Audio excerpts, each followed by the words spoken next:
जय नीम करोली बाबा। आज के सत्संग की शुरुआत करते हैं। राजस्थान के अलवर में एक तहसीलदार जी रहते थे।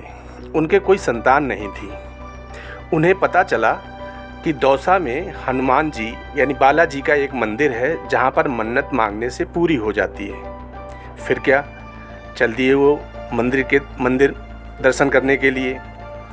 मंदिर पहुँचने पर हनुमान जी से कहा कि अगर मेरा बेटा हो जाएगा तो मैं उसे यहीं इसी मंदिर में सेवा के लिए छोड़ जाऊंगा। अब मंदिर से आने के बाद इस बात का जिक्र उन्होंने अपनी पत्नी से भी नहीं किया।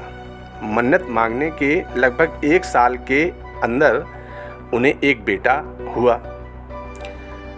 बेटे का नाम उन्होंने नारायण रखा। लेकिन बाप का प्यार अब आड़े आने लगा।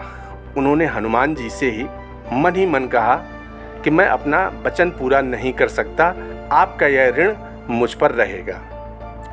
अब वो बेटा बड़ा होने लगा, शिक्षा की उम्र तक आया तो पिताजी ने उसे उस समय के एक प्रसिद्ध विद्वान, हरिद्वार के एक प्रसिद्ध विद्वान प्रभुदत्त ब्रह्मचारी जी के यहाँ पढ़ने भेज दिया। लड़के में अद्भुत क्षमता थी। उसे रामायण कंठस्थ हो गई। बिना पढ़े वो रामायण का पाठ करने लगा। उसकी ख्याति दूर दूर तक फैल गई और वो साधु सन्यासियों और बड़े बड़े उद्योगपतियों के घर रामायण पाठ करने लगा। जवान होने पर उसका विवाह भी हो गया। एक दिन देश के बड़े उद्योगपति जुगल किशोर बिरला ने अखबार में विज्ञापन दिया कि दिल्ली के लक्ष्मी नारायण मंदिर में यानी बिरला मंदिर में हनुमान जी को रामायण पढ़कर सुनानी है। उसके लिए उस व्यक्ति का टेस्ट स्वयं बिरला जी लेंगे। अब तय तारीख पर नारायण बाबा यानी उनको नारायण स्वामी कहने लगे थे लोग, तो नारायण स्वामी अपनी पत्नी के साथ बिरला निवास पहुंच गए। बहुत से और लोग भी बिरला जी को रामायण पढ़कर सुना रहे थे। जब नारायण बाबा का नंबर आया तो उन्होंने बिना रामायण हाथ में लिए पाठ शुरू किया। बिरला जी के अनुग्रह पर नारायण बाबा ने हारमोनियम पर गाकर भी रामायण सुनाई। बिरला जी भाव विभोर हो गए।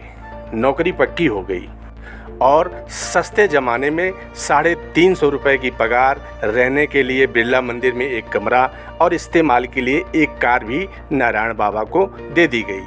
जीवन बहुत ही आराम और सुकून का हो गया। एक दिन बिरला जी के गुरु नीम करोली बाबा दिल्ली आए। बिरला जी ने उन्हें प्रसन्न करने के लिए नारायण बाबा का एक रामायण पाठ रख दिया।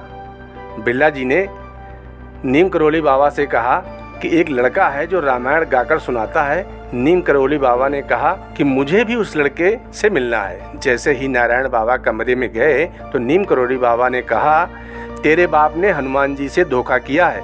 नारायण बाबा अपने पिता के खिलाफ कुछ भी सुनना नहीं चाहते थे, लेकिन तय हुआ कि अगर नीम करोली बाबा की बात सच्ची है तो वे उन्हें गुरु रूप में स्वीकार कर लेंगे।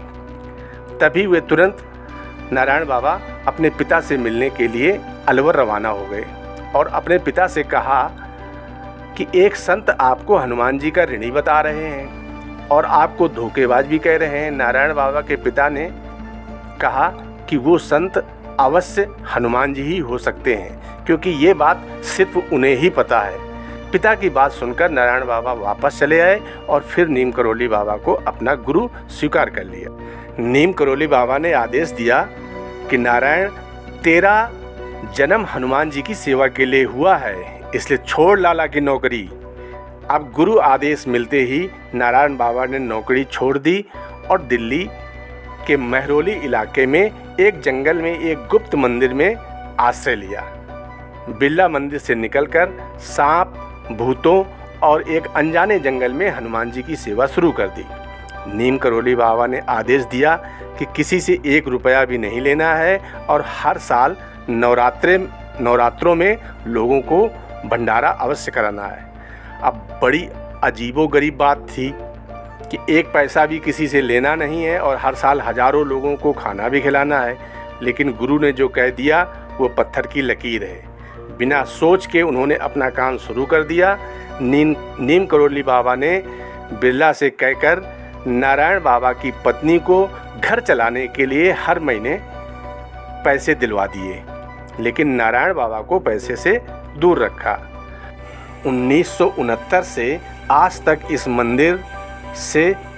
मंदिर में हर साल 2 बार नवरात्रों में हजारों लोग भंडारा खाकर जाते हैं और किसी भी भक्त से भंडारे के लिए पैसा नहीं मांगा जाता है।